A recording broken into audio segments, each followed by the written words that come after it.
भयानक जंगल का रहस्य। एक समय की बात है, चारों दोस्त रवि, अंजलि, सौरभ और नीतू शहर की हलचल से दूर एक अज्ञात जंगल की यात्रा पर निकले। उन्हें रोमांचक का शौक था और वे ऐसे ही जगह को तलाशते थे जहां बहुत कम लोग जाते थे। इस बार उन्होंने एक ऐसे ही जगह का चुनाव किया जिसके बारे में कहा जाता था कि वहां जाने वाला कभी वापस नहीं आता। लोगों ने उस जंगल को भयंकर जंगल का नाम दिया था, लेकिन दोस्तों ने इसे महज एक कहानी समझकर नज़रअंदाज कर दिया। जंगल में प्रवेश करते ही उन्हें घने पेड़ों का सामना करना पड़ा, जो सूरज की रोशनी की भी जमीन तक पहुंचने नहीं देती थी। पक्षियों की चहचहाहट भी सुनाई नहीं देता था, जैसे कि जंगल ने सब कुछ निगल लिया हो। वे चारों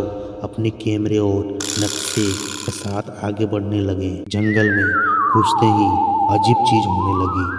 सबसे पहले उनका कंपास काम करना बंद कर गया। नक्शों पर दिख रही दिशा और सामने के रास्ते में फर्क दिखने लगा। चारों ने इसे भी एक तकनीक खराब समझकर नज़रअंदाज किया और आगे बढ़ते रहे। लेकिन जैसे जैसे वे अंदर जाते गए, रास्ता और भयंकर होता गया। झोपड़ी को देखकर ऐसा लगता था कि ये सालों से यूं ही खड़ी है, बिना किसी इंसान के संपर्क में। झोपड़ी के चारों ओर सूखे पत्ते और जंगली पेड़ों लिपटी हुई थी। एक समय में पेड़ों के बीच एक पुरानी झोपड़ी दिखाई दी।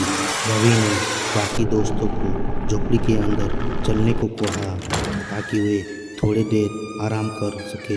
लेकिन जैसे ही उन्होंने झोपड़ी के दरवाजे को छुआ, दरवाजा अपने आप ही झरमराता हुआ खुल गया। अंदर घुप अंधेरा था।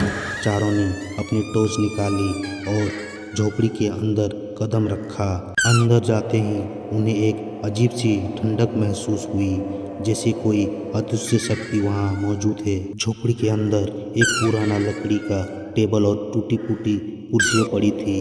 दीवारों पर कुछ अजीब चित्र और प्रतीक बने हुए थे, जिन्हें देखकर एक असहजता का एहसास हो रहा था।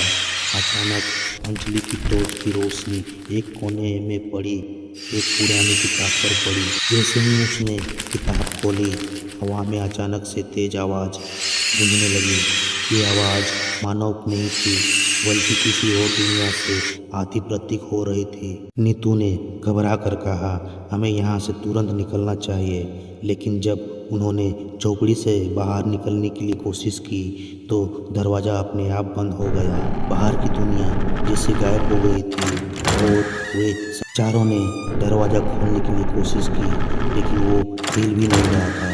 तभी झोपड़ी के दीवारों से खून के निशान उभरने लगे और उन पर कुछ अनजाना भाषा में लिखा हुआ दिखाई देने लगा। झोपड़ी के अंदर की हवा अचानक भारी हो गई और उन्हें सांस लेने में कठिनाई होने लगी। तभी एक तेज चीख गूंजी और वे चारों बेहोश हो गए। इस घटना के बाद कोई भी उस जंगल के पास जाने की हिम्मत नहीं करता। भयंकर जंगल का रहस्य और भी गहरा हो गया और लोग अब भी इस सवाल का जवाब खोज रहे हैं कि आखिर उस रात वहाँ क्या हुआ था।